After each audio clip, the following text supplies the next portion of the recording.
Hi everyone, এখন দেখো time হচ্ছে ঘড়িতে রাত 9:30 আর আমরা সিনেমা দেখতে গেছিলাম পুষ্পা 2 দেখতে। তো গিয়ে আমাদের শো ছিল 10:30 থেকে, একটু টাইম ছিল হাতে, তাই ভাবলাম একটু পিৎজা খাওয়া যাক।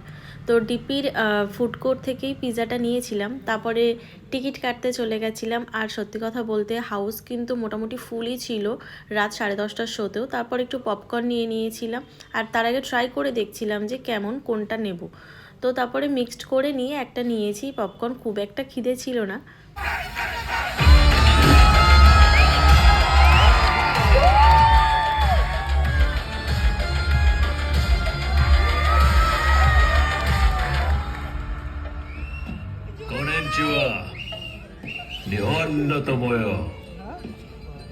সিনেমাটা কিন্তু প্রথম পার্টের মতো ভীষণই ইন্টারেস্টিং ছিল, বাট যা বুঝলাম থার্ড টাইম আবারও যেতে হবে। আজকের মতো টাটা।